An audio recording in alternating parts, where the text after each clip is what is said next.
जय हिंद दोस्तों, मैं हूं जितेंद्र दीक्षित। 4 PM महाराष्ट्र में आपका स्वागत है। दोस्तों, एक पत्रकार का काम होता है कि वाद विवाद या फिर आरोप प्रत्यारोपों के बीच वो सच्चाई का पता करे। इन सबसे ऊपर निकलकर जो तमाम पक्ष हैं, दोनों की बात सुनकर हकीकत क्या है वो लोगों के सामने रखे। मिसाल के तौर पर मान लीजिए कि किसी एक कमरे में दो शख्स बैठे हैं और उनके बीच पत्रकार बैठा है। एक शख्स कह रहा है कि बाहर, खिड़की के बाहर बारिश हो रही है। दूसरा शख्स कहता है कि नहीं, बारिश तो नजर नहीं आ रही है।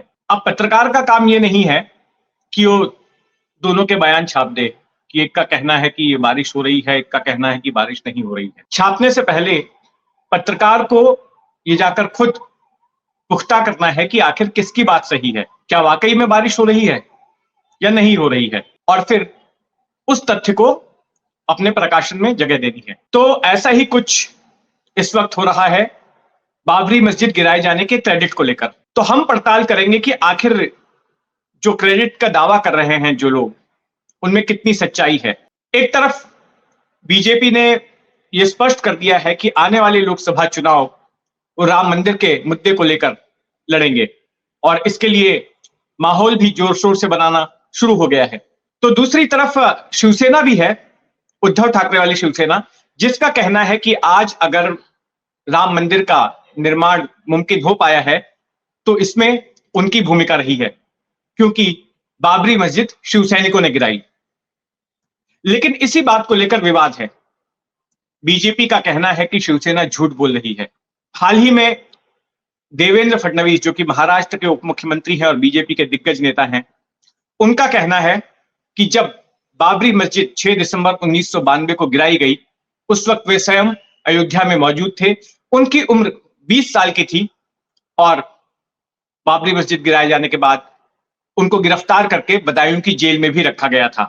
और उन्होंने ये दावा किया कि आप मुझे एक नाम बता दीजिए कि आखिर कौन सा शिवसेना का नेता वहां पर मौजूद था बाबरी मस्जिद गिराए जाते वक्त, या उसकी कोई भूमिका हो। उन्होंने कहा कि जो लोग घर से बाहर निकलते नहीं हैं वो इस तरह से बैठकर बड़े बड़े दावे करते हैं। उनका निशाना उद्धव ठाकरे थे।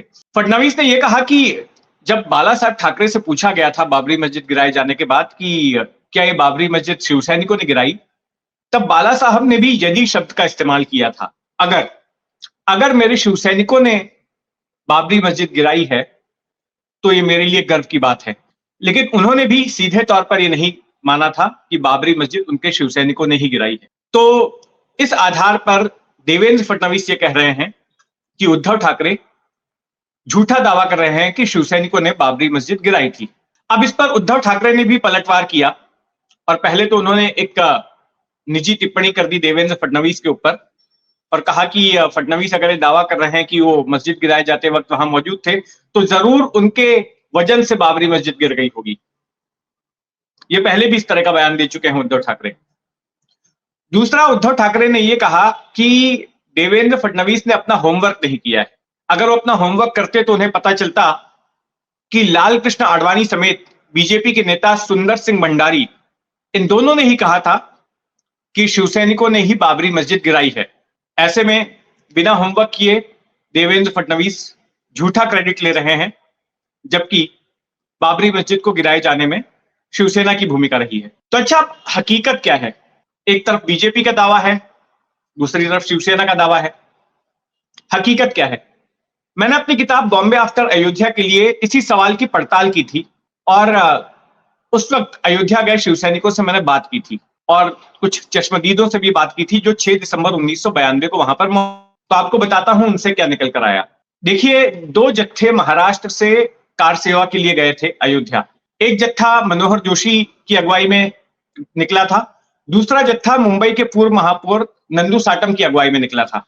नंदू साटम के साथ में मुंबई के 70 नगर सेवक, पार्षदों को मुंबई में नगर सेवक कहा जाता है, 70 नगर सेवकों का जत्था निकला था एक ट्रेन के जरिए। तो जब मैंने नंदू साटम से इस बारे में पूछा तो उनका कहना था कि देखिए, उनकी ट्रेन पर झांसी के पास पथराव हो गया था और जिसकी वजह से उनकी ट्रेन काफी देर से पहुंची अयोध्या। और जब वो अयोध्या पहुंचे दोपहर के वक्त, तब तक बाबरी मस्जिद को गिराया जाना शुरू हो चुका था। तो इससे एक बात तो साबित होती है कि शिवसैनिक उस वक्त उस दिन मौजूद थे वहां पर। हालांकि बाबरी मस्जिद गिराए जाते वक्त उनकी क्या भूमिका थी, ये इससे स्पष्ट नहीं होती कि उन्होंने कुछ किया वहां। अच्छा, जो दूसरा जत्था था मनोहर जोशी का, वो अगले दिन पहुंचा, ऐसा नंदू साटम बताते हैं, वो भी उस वक्त नहीं पहुंच पाए थे। अच्छा, इन दोनों जत्थों के अलावा शिवसेना की अपनी भी इकाई थी उत्तर प्रदेश में, और उत्तर प्रदेश के शिवसैनिक भी वहां पर पहुंचे थे। और इस बात की तस्दीक खुद बीजेपी के प्रवक्ता प्रेम शुक्ला करते हैं। प्रेम शुक्ला पहले पत्रकार थे, फिर दोपहर का सामना जो शिवसेना का के मुखपत्र है, सामना का हिंदी संस्करण है, उसके कार्यकारी संपादक हुए, और फिर बाद में उन्होंने बीजेपी ज्वाइन कर ली, बीजेपी के प्रवक्ता बन गए।